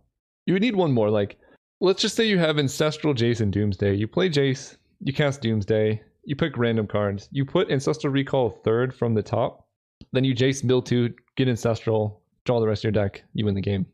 It's pretty cool. And then there are other similar Doomsday piles with Thassa's Oracle. They all involve getting your deck down as low as possible. If you have both of them, oddly enough, they combine to give you 5 blue mana. So Thassa's Oracle wins the game outright. You don't even have to go off with the Doomsday pile. So that's a really sweet combo that takes like 1 card slot. Doomsday is a bit more limited, but it also does have some synergies in Storm where you can set up a Doomsday pile that like just has Yawgmoth's Will, Black Lotus, and things like that. So there are other synergies, but mostly it's there just to win with your self-mill cards. And I think, yeah, Paradoxical Outcome. I think that's most of the major changes I've made to the cube. There's a lot more I want to add, but every time you add something, you have to cut something. And I think a lot of people are probably wondering what cards I've cut to make this happen. I'm going to go through that now, somewhat briefly, because I think what I've removed is less interesting than what's currently in the cube. Because what I've removed is relative to other cubes. Oh, Robber of the Rich. This card should have been. This card should just be in the cube. It's good. It's very, very good. 2 mana, 2/2 haste, and it draws you cards. Like it also has reach, which is like moderately useful sometimes. This card should have been in the cube a long time ago. It's really nice. Very happy to add it too. Same with Goblin Engineer. Card's sweet. There's so many sweet cards. Oh man, I want to drop this. I'm just trying to make sure I cover every card. If you have any questions, definitely feel free to ask in the comments. But now I'm going to go through the cards that I've cut, starting with some of the more controversial ones. I'll start with the simple ones first, then we'll go to controversial. Okay, so this is the most up-to-date Vintage Cube list. I think it was like November of the MTGO Vintage Cube. So this is kind of, I'm guessing, what most people want to base their cubes off of, or just know what cards I've removed. So I think there's three main reasons why I've removed cards from Vintage Cube. The first is that they just were like generally not very useful in any decks, or just like not great cards. A couple examples of those are like Eidolon of Obstruction. It was a good try. I think it's an interesting effect, but it just didn't quite get there. Or Ink Eyes was obviously one. Woe Strider, it like has some marginal use, but it's just so weird that there's no other support for it. Or like no Priest of Oblivion. It's just like there's nothing for this card to really work with. Nobody wants a 6-mana Reanimate, and there's no like aggressive black deck to support a 2-mana 2/1 Menace. So that's the first thing. It's just, there's just cards that are like why is this here? The second is cards that I just thought were not fun, and that's kind of a large category of cards. The most notable is cards that I've called out for a long time, like Narset. It's just not fun. 3-mana Teferi I got rid of. Like, it's really powerful. You're more than welcome to put it into your cube, but it's just like, it makes the game so, the fact that it just changes the way Magic works, and that's not fun for me. Or like Oko, I got rid of Oko. I think out of those two, like Narset, Teferi, oddly enough, I think Oko is the, where is he? Simic. Oko is the least bad offender here. Even though he's still pretty miserable to play against. You like go through all this trouble, you put a Bolas's Citadel into play, and then they just turn it into a 3/3 creature, and you can't do anything. So that's the second category. And then the third category is just like cards that I think are still quite good, but needed to be cut to make room for more archetypes. So good examples of this is Frost Titan. I got rid of Frost Titan. It's a fine card. I have no complaints against it, but it's never like something you're excited to take. Basically, I say this a lot, but what I want to have happen when you're drafting the cube is be like, yes, I got this card. Not like, yeah, sure, I guess it'll do. So like, I cut a lot of cards that felt that way, where you're just like, I guess I put it in my deck. I don't know. Like Baneslayer Angel, Lyra Dawnbringer are very similar to that. Sun Titan is actually kind of like that too, but he's still in the cube.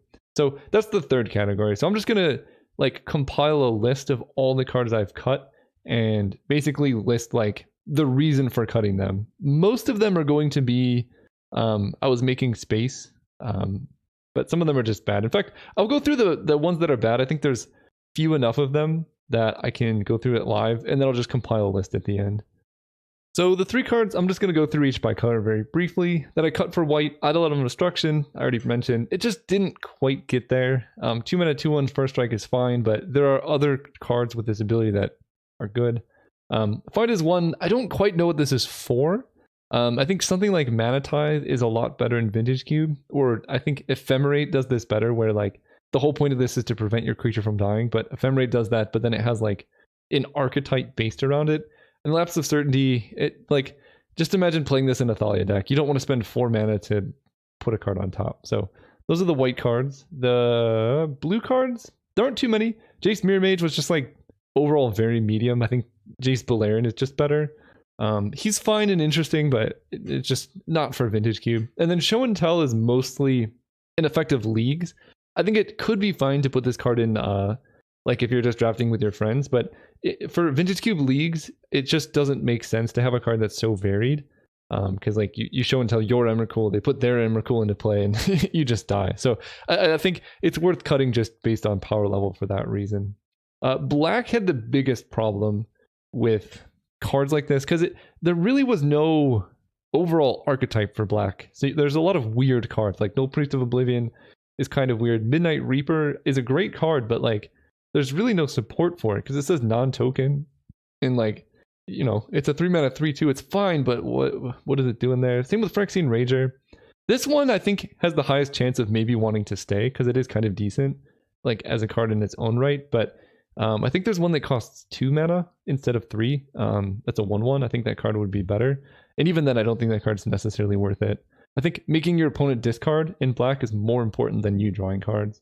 Wolf Strider, again, a great card on its own, but just doesn't really fit with anything. Yawgmoth is interesting. This card I could also see finding a place in a cube with a little bit of work. The way I have black set up right now, there's really not too much need for any of these effects. But if you, instead of a land sub-theme, have like a grindy mid-range creature sub-theme, like with tokens, I could definitely see him having a place. Same with Sling Gang, they're like very similar. I just think this card's like a little bit too expensive, and like the way I have it like stacks doesn't quite want this card. It wants just cheaper spells basically.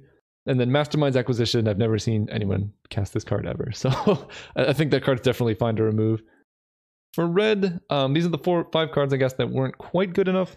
The first one being Dreadhorde Arcanist. Again, I think this card would take a lot of work to like build around. I think it's a really sweet card. I mean, you see it being played in Vintage, and it's really good in those decks. But the problem is you need so many like 1-mana spells, and they're so heavily contested that it just kind of makes this card end up being like exceptionally mediocre most of the time. So if you put a lot of support for it, this card would be one of the better red cards. But right now it's just like it's almost always like 3 cards short, and that's just is not great. Siege Gang Commander, I think it got replaced by P and Kieran, and I ended up cutting it just because like I needed to cut top end. It's just a little bit too slow for Vintage Cube, even though the effect is quite strong, similar to Sling Gang Commander. But I think of the red cards, this is probably the strongest, so I wouldn't mind people keeping it. Pyretic Ritual. The red rituals were always bad. It's the same problem with Empty the Warrens, where like if you draft a good Storm deck, you don't have Pyretic Ritual Empty the Warrens in your deck. So why are they in the cube? Because they're enabling a deck that's like non-existent or just a sad version of a good one. Jeska's Ritual or whatever, the one that can add 7 mana for 3, that one's insane. That one's worth playing. This one, it's just sad. Through the Breach was always, it was just like a card that you would speculate with, and you get it like very last pick, and then it was never good.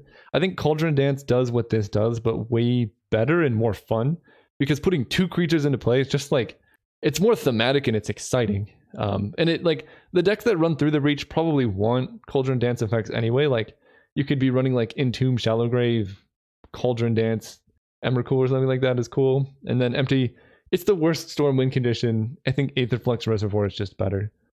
Green, we have Yavimaya Elder. Again, just the case where like he's always exceptionally medium. He's like a fine card, but you're never excited to play him, so it was worth cutting. Same with Pelucranos. Pelucranos is fine in like the green beatdown deck, but the problem is green like typically doesn't want to beat down with a 5/5. They want to beat down with like 8/8s and 10/10s. So this is kind of a weird in between. And I think Questing Beast just kind of fills this role better. Although you could swap this in for Questing Beast if you don't like word salad in your cards. Whisperwood Elemental, I think basically got replaced by Biogenic Ooze. Because this card gives you 6 mana for 5 power. Biogenic Ooze also gives you 6 mana for 5 power. But then the Ooze grows quicker, so it kills them much faster than Whisperwood does. So it just kind of got outclassed. I think this card's fine, but whatever. Carnage Tyrant is just pretty boring. It's a 7/6 with no... I mean, Trample Hexproof, sure, it can't die, but it's just like pretty boring overall, so I cut it for that reason.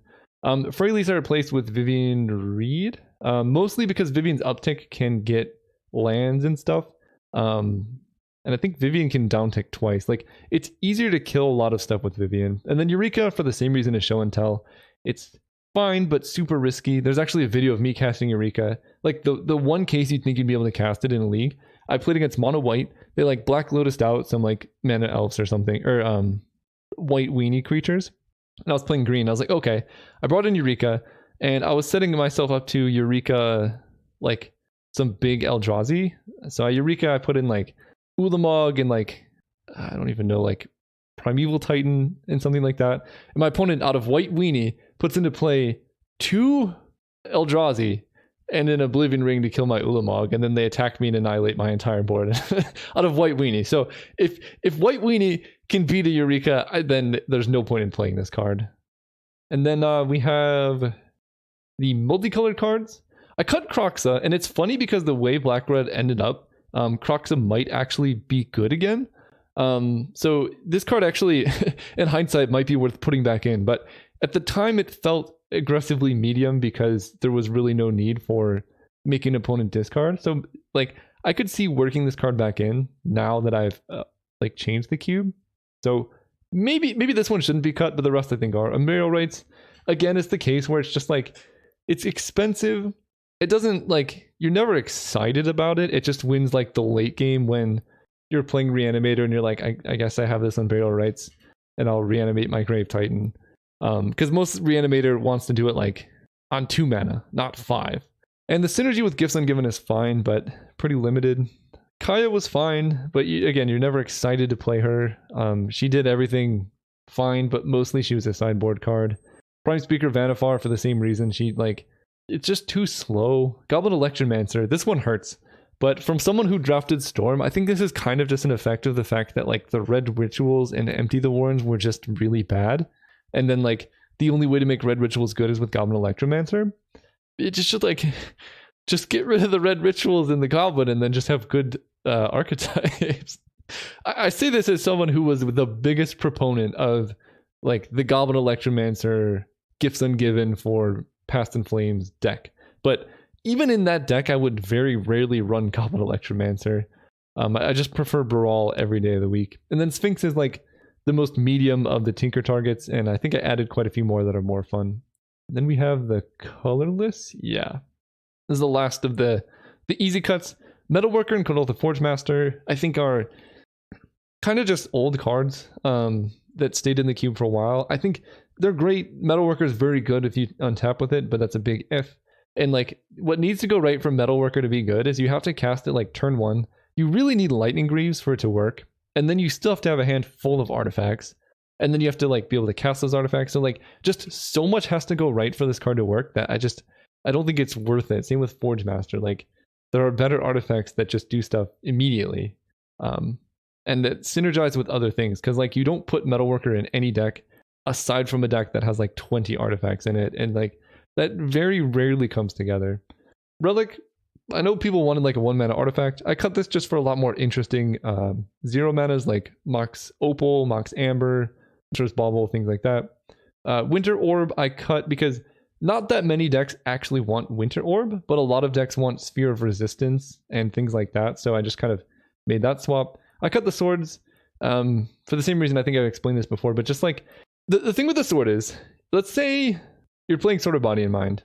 If your opponent's playing green, you have this card that basically says your opponent doesn't get to play half of the game, which is like they can't block. They can't interact with it unless they kill the sword. So it's like not that fun for them and not even that fun for you because it's like you have this win the game card. And then if they're not playing green, your card's really bad. In fact, sometimes I've had many times where my opponent hits me with the sword and it wins me the game because I have Yawgmoth's Will in hand. So like these cards are so high variance, but both sides of it are just not fun. And like I don't even think they're that great anyway. Like because it's 3 mana to play and 2 to equip. So that's why I got rid of the swords. I know some people are going to want to keep them in, but like I just think in a limited format where your opponent doesn't really get to control what colors they're playing, it's just not fun to punish someone because like they happen to be playing that deck, especially in leagues because like the variance is higher. And then Nykthos was just overall pretty medium as far as like lands go. The mono green deck doesn't even want it sometimes because they have Raphellos, and like a lot of times the forest is better. So like it's fine, but not the best card ever. Next is the cards that are not so fun. I'm just going to briefly mention a couple. I mentioned the Planeswalkers. I got rid of Ashiok, and I know a lot of people are going to, disagree with this or whatever, but like even when you win with Ashiok, it feels like you cheated because you just played this turn 3 and then they couldn't do anything until they had no cards in library, and like that's not how I like playing Magic so much. I cut the Kiki Pestermite combo. I think I explained this when I was talking about my why I added them, but I just think they're too redundant and they're too narrow. Like you don't play Pestermite Exarch in any deck besides Twin. Most of the time, I've seen people put Pestermite in a deck because they needed it playable, but like it's never something you wouldn't cut if you had a better pick. So like you're taking up 3 cube slots for cards that basically do nothing. And then like even in some decks, Kiki-Jiki is so prohibitive with its mana cost that like I've drafted Kiki-Jiki Pestermite, which is like, it's the dream combo. And I think it is better to just not play both of them because the mana requirement is so hard. And I think when I went through my cube data, Kiki-Jiki and Pestermite had a negative correlation where like if I played them together, I lost more often than when I played each one separately, which is kind of telling. So I got rid of those. I mostly just cut a lot of like the overly good 3-mana planeswalkers. I got rid of Oko. I cut Uro, honestly, just because it's kind of boring. Like, it just does everything, and I don't like cards that do everything. Another one that's pretty controversial is I actually got rid of Library of Alexandria. And I cut Library because it's the same thing with the swords. It's like, it literally does nothing if you don't have it in your opener. And if you have it in your opener, it like almost wins you the game. Like, you just have an unsurmountable flood of card advantage. And I think that would be fine if Library was like limited to one archetype. But the fact that basically everyone is going to take it and play it means that like you're just adding some games that, you know, you just auto win to the cube, which is, it feels bad for kind of both you and your opponent, because like you're not really playing a game, you're just like drowning in card advantage from Library and like slowly finishing your opponent off. So I just replaced it with cards that are more, there's more play to them, less like, you know, if it's in your opener I win, if it's not it does nothing, things like that. And to the same effect, this one I think is probably the most controversial. I cut Emrakul the Aeon's Torn, and I was torn between deciding here, because basically the problem I have is with the specific play pattern of channel into Emrakul the Aeon's Torn. I think channel into Ulamog, Kozilek, Blightsteel, all of those are, they're still pretty backbreaking, but they're kind of analogous to like Tinker from Blightsteel, where, you know, you have Swords to Plowshares or an Edict effect, and you still get a turn to do something.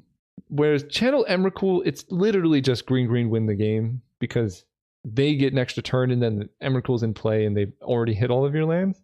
So I wanted to cut one of the two to prevent that play pattern, and I decided on cutting Emrakul, but because I think channel is like an interesting card, and it worked really well with like Chromatic Orrery and my like colorless Storm deck. Channel into Chromatic Orrery is pretty cool, because then the colorless mana from channel you can add for colors, and then you can actually really go off that way. So I think channel's an interesting card when it's not just 2 mana win the game sometimes, and then like other times it does nothing. So I decided to cut Emrakul, but I could definitely see cutting channel and keeping Emrakul in, because then you get more fun from like sneak attack and things like that. So, but at least for me, I just thought both of those together in the same cube was not that fun. What else did I cut? Yeah, like Narset. I got rid of Bribery here, because Bribery, like, the problem with Bribery is it just limits, or it punishes your opponent for having a specific deck construction, which is quite weird.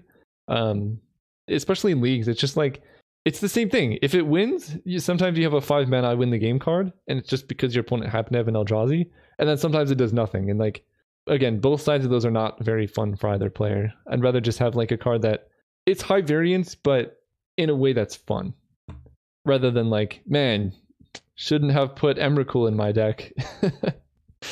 And then I cut Soulfire Grandmaster because I added Ephemerate, and there's a lot of Time Walk Ephemerate combos, and then Ephemerate's just like good with other stuff. So I effectively cut Soulfire for Ephemerate, so that you could go like Ephemerate Archaeomancer Time Walk, or Ephemerate Eternal Witness Time Walk, and like a bunch of other things like that. So that's why I cut that. And I think that's more or less most of the cuts. I cut like a lot of the medium black cards that I already explained.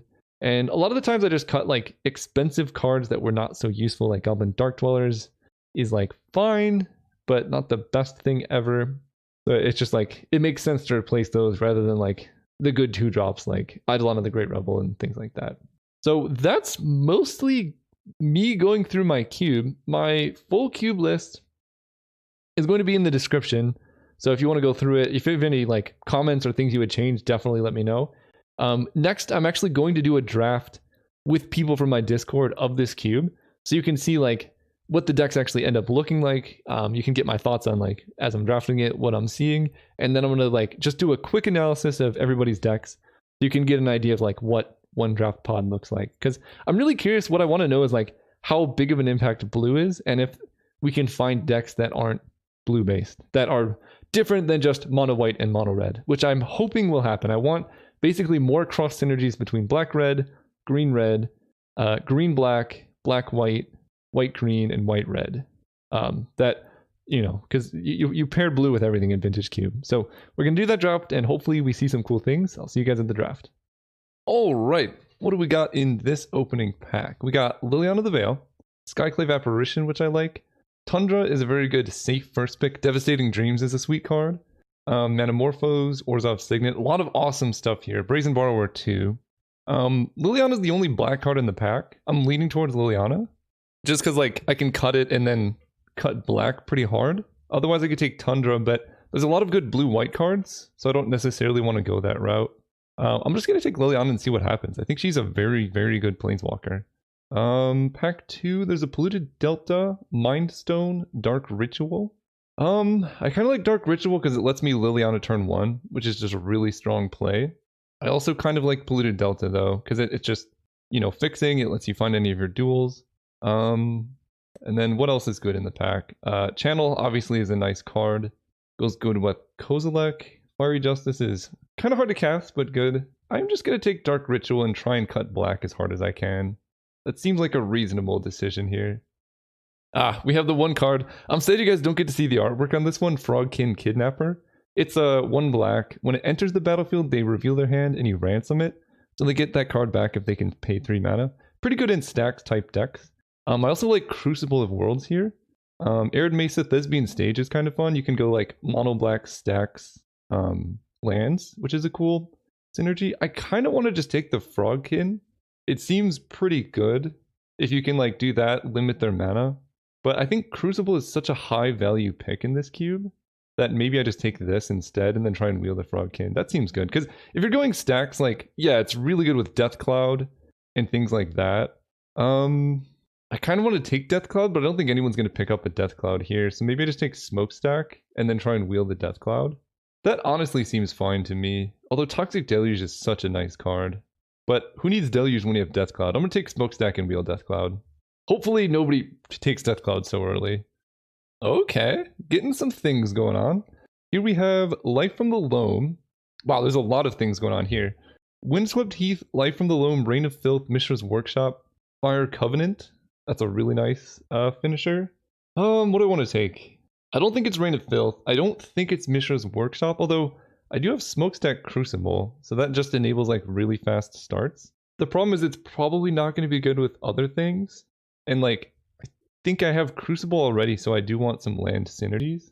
This is a really tough pick, actually. I think I have 6 seconds. I'm just going to play it safe and take Workshop. I don't know if that was correct, but I think it's fine. We get Smallpox now. That's a good card here.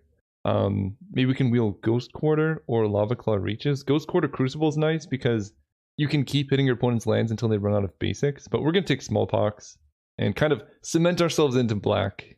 Another fun combo is Mishra's Workshop with Bojuka Bog, or not Bojuka Bog, Urborg. It's pretty nice because you can tap it for colorless or black. Ooh, Davriel. I love Davriel and what I got going on. I think I just got to take that. That seems sick. Missing out on Engrass Rampage is another card I'd like, but I really want to try the Stacks deck to its completion, so we're going to take Davriel. This is shaping up to be really sick. We can cast Smokestack on turn 2 off a Workshop. I think our best line is like turn 1 Crucible, turn 2 Smokestack, and then followed up with Urborg if we get it, and then play like a turn 3 Liliana. That'd be pretty nice. This pack does not have as much as we would like. Bone Shredder is fine, but not the best card. Thopter Foundry requires us to go blue. Keyboard is good, but I'll just take Bone Shredder. I don't love it, but I don't hate it. Thopter Foundry and Sword of the Meek both passed around. That's insane. Kyclave Apparition going that late too is interesting. I think I want to take Devastating Dreams. It fits this archetype a bit better. Although, I guess the downside is you have to have X cards in your hand for it to work. Yeah, maybe I was supposed to take the double white card. I think, yeah, that was a mispick, but it's fine. I think this card's sweet and worth at least exploring. There's Avalanche Riders. That card's pretty good. I don't think this is an Eidolon deck. It's pretty hard to fit Eidolon, Smallpox, Liliana in the same deck, so we'll just take Avalanche Riders. Okay, there's Thespian Stage. There's also Duretti, though. I think I like Thespian Stage. Stonecoil's good and Grave Titan's good, but Grave Titan's quite expensive. I'm going to see if I can get land synergies going here. There's the Death Cloud that I wanted. So now I feel better about my picks. Interesting. Is black-red aggro a thing? Oh no! That's bad. I meant to take Goblin Guide. Frostodon's fine, but I didn't realize you have like 3 seconds left for that last pick. Because all those cards were good for my deck. Goblin Banneret, Ghost Quarter is very nice here. So nobody went red. I should have taken Goblin Guide and moved into like black-red stacks, but honestly, this is probably just better. I just, like, I'm not going to play Ferocidon, so it's a little bit sad. Last pick, Brimez. That's unfortunate for someone. So what are we looking for here? Obviously, Black Braids is good, Dark Confidant, Dark Depths, Vampire Hexmage, things of that nature. I'm curious because Life from the Loam, someone took that, but then Thespian Stage Ghost Quarter came around. We'll see. Alright, pack 2. We have Field of Ruin. Chandra is pretty good in this type of deck. Izzet Signet is fine. I don't have any power, which is kind of upsetting. I might just pick up a Chandra because she's good in this type of thing. Recurring Nightmare is fine, but I'm not really going that route, and Damnation is probably going to come around. So I'm going to take Chandra and try and wheel this Damnation. Or Field of Ruin is just medium.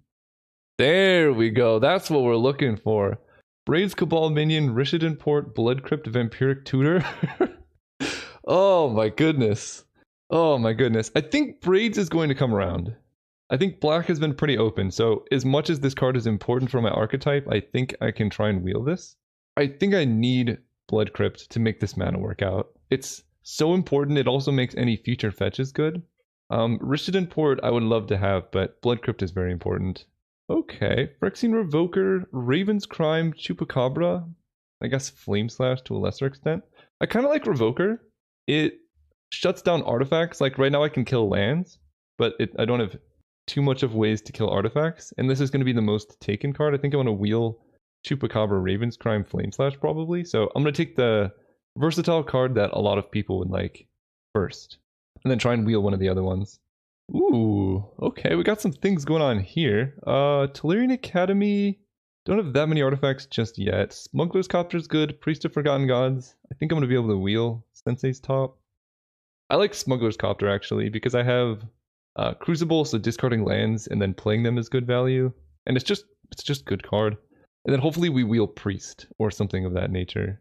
I think Goblin Guide would actually be... Well, the thing with Goblin Guide in this deck is it makes them draw lands, which is like really bad when you're trying to Smallpox Liliana them. So maybe Goblin Guide is just worse than Rampaging Ferocidon. Ooh, oh, here's all the good cards. Sphere of Resistance, Castle Locthwain, Rotting Register, Arcane Savant going this late is insane. Have people not read this card?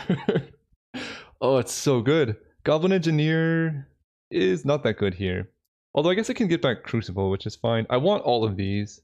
I think I'm leaning towards Sphere of Resistance. It's just very important here. It's also good with Workshop, so we'll just take Sphere. It fits the theme, and I think this card a lot of people would like to play. Oh, Goblin Welder. Honestly, there's some cool things going on in this deck. I don't think this is a Goblin Welder deck, but honestly, it's close. Like, I'm only a couple artifacts away from being like really...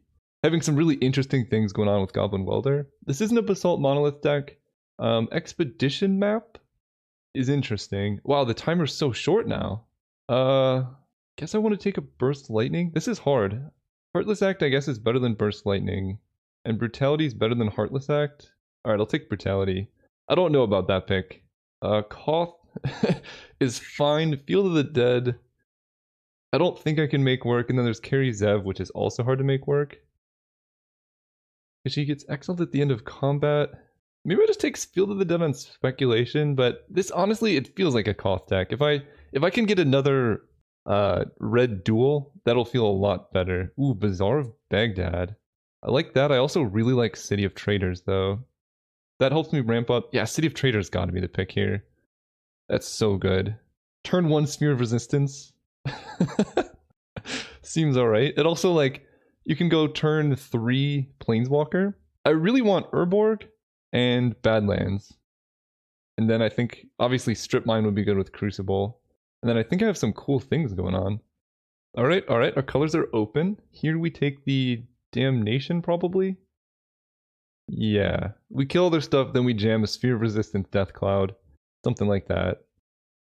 We're close. We're missing, like, a couple key pieces, I think, to make this really work. But we have a whole nother pack to do it, and we know black is open because Damnation went around. Some other black cards went really late. So I'm excited. Oh, Black Raids, how could I have forgotten about you? Get in the deck. Get in the deck. Oh, it's beautiful. Okay, we need what do we need? Drowned Courtyard? Whatever. The land you can pay 3 to return to hand. Although I guess if I just go Crucible into Black Raids, that'd be pretty good. We'll see. My timer's like I don't get much time for packs now. But I'm really in love with everything that's going on here. Raven, yeah, okay, everything that I thought that I would wheel did. I think I need to take Flame Slash because it's the cheapest. Although Chupacabra, 4 mana's a lot. I think we gotta stick to cheap cards here, so we'll take Flame Slash. Nice, we get Priest. I'm actually very happy with Priest. Treetop Village is fine, but we do need some creatures to make Smuggler's Copter work. I guess we only have... we have a couple, that's fine. Rotting Reggie, oh, perfect. Get in there. We can turn 2 Running Reggie off City of Traders or turn 1 off Dark Ritual. Yeah, this deck is looking so nice. I don't know if this is a Death Cloud deck just because I'm not sure how much like black mana we're going to be able to generate, but if you cast Death Cloud with a Planeswalker in play, that would be nice. Oh no! Oh, Goblin Welder, Heartless Act. I think it's got to be Heartless Act, but that's a shame I couldn't get both. What's my last pick? Vivian Reed, alright. Not playing that. That's a very interesting last pick. Nobody, I guess it is kind of the curse of drafting with people on my Discord, is that nobody likes green because I've been telling them green is bad. But it's good now. I've changed it. Ooh, there's the Ancient Tomb.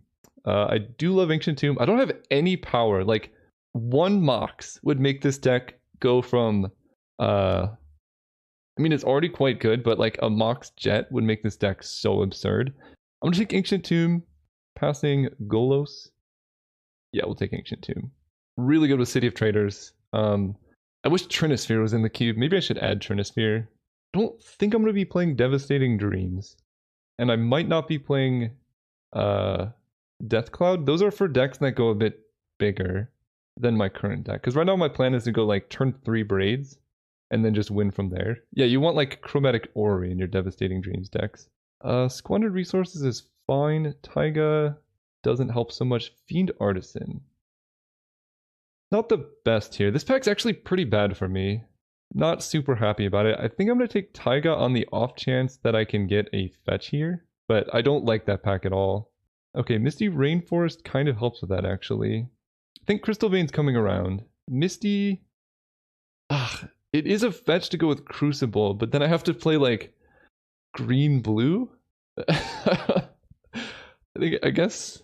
Oh, Lodestone. Wait, Lodestone's great. Never mind, I'm taking that. Nobody's casting spells. Sacred Foundry, Robber of the Rich is actually pretty nice. If they have more cards, you get things back. I like that. Passing is Zergo and whatnot. I'll take the Robber. Yeah, this deck, it's missing fetches. Like, a black fetch to go with Crucible I think would really, really help. But I have enough ways to discard that it's not the most necessary thing. Alright, I'll take a Hazoret. Although Rankle's very good too. That's hard. Rankle's very good here. 4 mana, it has haste. Discard a card, draw a card, sacrifice a creature. You like Rankle more than Hazoret. Actually, I like Rankle a lot more than Hazoret. That card seems fine. I really, really need fixing though. I just have a Blood Crypt and that's not gonna cut it. Like a fetch, another duel, anything, please. I guess we take Thoughtseize. Very disruptive. Swift Spear and Abbot. I think Abbot would be a card I would like try to wheel, but Thoughtseize turn 1 is helpful. Yeah, I don't think I'm gonna get the dual lands that I need. I kind of like the idea of Horizon Canopy. Murderous Rider, Bontu, Una's Prowler, Acquisitions Expert. I think I just take the Expert. You play it, make them discard, and then you crew a Copter and hit him again. Seems fine. It's not the best card, but we need early plays. Badlands... Actually, I think a black fetch is better than Badlands. Here, my Kingdom for a black fetch. Yeah, we're not going to get there. That's unfortunate. I think there was just no fixing in my colors that was open as far as I can tell. Because, like, maybe someone was just taking all the fixing too. That's definitely possible. I think a lot of people said they're inexperienced or going many colors. There's Cruel Ultimatums and such. But one fetch and this deck goes way over the top. I actually think I like Shieldbreaker more than Bloodchief's Thirst. because artifacts are kind of a problem for this deck. I could also take Glorybringer, but I don't think I have enough mana for that. So we'll take Shieldbreaker. Yeah, here's where we get the cards that are not so great for my deck. Mulldrifter going that late is quite strange. Tezzeret, if I could make it work, I would love to, but I don't have any blue fixing. I'm just going to take Sulfuric Vortex for the sideboard, I guess. And then Mizzium Mortars versus Fiend Artisan. So Fiend Artisan can sacrifice like one of my 2-drops to get something better. It's fine, but not the best. I'm just going to take Mizzium Mortars for more removal. Wait, did someone take my Crystal Vein? Oh no! I actually really wanted that card. There's the old timestamps from Coconuts. Thank you very much for providing those for the draft. Okay, I mean, it's close. I don't think we got there, but we're not too far off, to be honest. I think one Urborg. I keep saying the same things. You know what I mean. You know what cards I need.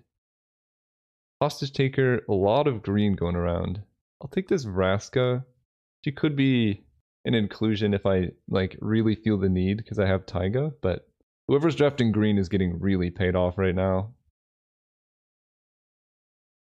Well, that's super unfortunate. So the drafting website crashed, so we missed our last like 4 picks. I don't think my deck was getting anything else, although maybe like a Crystal Vein was coming our way because we were getting 4 more cards. It probably wouldn't have mattered too much. It's just unfortunate that it did crash. So everyone's decks are going to be like 1 card off of what they would be. It'd be their like last playable. So maybe I'll just assume I have Crystal Vein when I go and build it. But I'm going to import this into MTG Goldfish, I think. And then I'll build the deck and then talk about it. Alright, so I'm moving on to just showcasing the decks that everyone has drafted.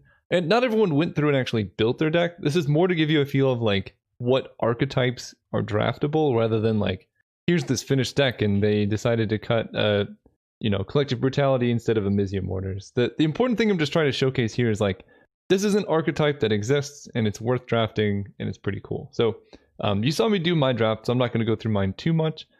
Just showing you the full card pool. I guess I can go to visual view here so you can see all the cards together. The idea here is just you have like Lodestone Golem plus Sphere of Resistance and like Braids to really just lock your opponent down on mana. And then you win the game with Liliana the Veil, Davriel, Koth, Chandra, Sulfuric Vortex, Smuggler's Copter, or attacking with any of your small creatures, basically. And then you kind of backed it up with like Dark Ritual to turbo things out, or Mishra's Workshop to cast a quick Smokestack. Oh, didn't mean to click that. To cast a quick Smokestack, or Crucible of Worlds, and stuff like that. The deck was very close to being awesome. It just needed a little bit more fixing, and obviously any Mox or Power would make this deck significantly better. But as it stands, this is a sweet deck. Next is the deck that I believe Zimplify drafted. It says Companion Yorion, but I think that's just because it's in the sideboard. I don't think this deck has enough cards to Companion Yorion. Let's go to, well, I guess I'll walk through here. So they have Jace, Wielder of Mysteries. They have Brain Freeze, Underworld Breach, but they're missing Lion's Eye Diamond. Some really good blue cards, Time Walk, Reign of Filth. Ooh, this is looking nice. Time Warp as well, Time Spiral, Dig Through Time, Turnabout, Gifts Ungiven, but they don't have High Tide. Reign of Filth, Preordain. So it's still a really cool like blue-black storm control deck, because this deck doesn't really need to go off too hard, but it looks really nice. Bolas's Citadel. Some cards I'm not sure about, Jessica's Will. So it's like a storm deck that didn't quite get there, but still cool. And I think it definitely has the capability to win games. Like, it's not a failed storm deck. It's just like, it's missing Lion's Eye Diamond or something to really go off. So you'd probably get like 1 or 2 wins with this. But I think it would be more consistent if it was like almost mono blue, and it obviously needs High Tide. That would if they had High Tide, this deck would be absurd. Up next, we have a deck. This one came from Ali. I believe that's what the file says. Sorry if I get anyone's deck wrong, but this deck looks really cool. So they have this is pretty much a brand new archetype, kind of, where they have where is it? Elvish Reclaimer, which can go ahead and find their strip mine, and then they have a Ramunap Excavator to go ahead and like strip mine your opponent's stuff alongside Fast Bond. They have a new card, which is Titania Protective Argo, or Argoth. When it enters the battlefield, you get a land card back. So if you have Strip Mine but not Ramunap, you can play this, get it back, and then whenever a land is put in the graveyard from the battlefield that you control, you make an elemental. So you can just strip mine your opponent's lands, and every single time you strip mine a land, you get a 5/3 elemental. And if they don't have lands, you can strip mine your own lands to get more elemental. So it's really cool. And then they have some really awesome like Chromatic Orrery, Violent Ultimatum stuff. A little bit ambitious on the mana, but they also have Expedition Map and Treetop Village. And they also have Wasteland. Honestly, I think this deck is pretty decent. And Gaia's Cradle helps quite a bit with let's see. They have Biogenic Ooze, Wall of Roots. Yeah, this deck's really cool actually. Daretti, I think probably the Violent Ultimatum Chromatic Orrery is a bit ambitious, but maybe they needed okay. I keep forgetting this isn't their this isn't their final built deck. So they might end up cutting these, but these are like potential playables. But I think the core here is actually really quite strong. I like this deck a lot. Up next, we have this deck from Coconuts. I don't see that they put any cards in the sideboard, so this is just their entire draft pod. So it looks like they were Hellish Norn, Gideon Teferi. It looks like they were mostly Bant. I'm not sure exactly how you would build this deck, but it's kind of like Esper Bant colors. Like Fractured Identity is very good. Factor Fiction, Vindicate, Sphinx's Rev. Actually, yeah, this seems fine. Failure to Comply is a card I think I just recently cut. It still seems really cool, but I just needed fewer blue cards in my final cube. Wall of Blossoms, Courser, Hullbreacher, really cool card. No combos with it though. So this just looks like a pretty nice Bant deck with maybe some black splashes for like Contract from Below, which is just an absurd card. But otherwise, like just good Bant control. I like it. Up next, we have a pretty awesome Storm deck from Supreme Leader Chaotic. The person who made my Discord. Lutri should be in the sideboard. I think that was the understanding. So this is their companion because it's just free. They have Ancestral Recall High Tide. So they took High Tide from the other blue Storm deck, which is kind of funny. They're both fighting it over it. So like Lutri on Recall is insane. And the way I played, I think in Cube Draft, I'm playing the companions without the errata. So just the way they're printed. Obviously you can change it however you want, but playing it this way makes this card just insane, right? You cast Ancestral Recall with 4 mana, you double cast it. Like that's, I think this card is one of the best cards in the cube when you do it that way. Let's see if they have enough to go off with though. They have Mind's Desire, Fire Blast, Echo of Aeons, Confluence, Dark Petition, Paradoxical. So yeah, this person was missing the Time Spiral Turnabout that I think Simplify or Coconuts had, I'm not sure. But they do have Thousand Year Storm. Is it Signet? They have a lot of good Signets. Mox Opal. I don't think Mox Opal is getting there. But again, this is just like their draft pod, so they didn't actually build the deck yet. And then in the sideboard, a lot of cool things. Richwind Cloudskate's pretty nice here. Tabernacle was a good sideboard card, and then some good mana. So yeah, I like it. I think this deck is actually one of the better ones here. Just because it has Ancestral Recall plus Lutri, like you're always going to get this 3/2 flash, and it has some good things to copy. As far as winning with Thousand Year Storm goes, I think it's going to be tough with, I guess you have Fire Blast and Rakdos Return. It's definitely doable. I'd like to see this deck play out. Next up, we have Smog, UKA's deck, and he sent me his picks too. Some of them are pretty obvious, like he obviously first picked Mox Emerald and Sol Ring. But the first pack, he actually wanted to draft mono white, so I think he first picked Porcelain Legionnaire from the other pack. So he was going into this trying to draft white, which is good because it gives me an idea of how good it is. And ended up red-white with, let's see what lands we have. Rugged Prairie, Rishadan Port, Plains, Beautiful, Mountain, Field of Ruin. Yeah, the deck looks pretty nice. I like the addition of Maul of the Skyclaves. It just lets like you immediately put it on something and hit really hard. A lot of good disruptive creatures. And it has the power to back up some like, not even that much clunkier planeswalkers, but you could just play turn 2 Gideon Ally of Zendikar, and that seems like a pretty easy way to win the game. Could you cast it turn 1?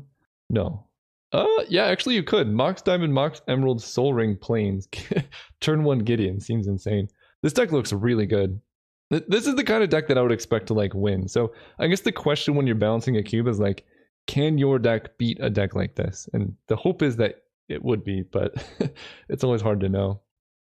Next up, we have Maun's deck, Lurrus Thopter Sword. So they did actually manage to get the Thopter Sword combo, Sword of the Meek plus Thopter Foundry, which is cool. And they put it in the having Lurrus as a companion sideboard, which is really awesome.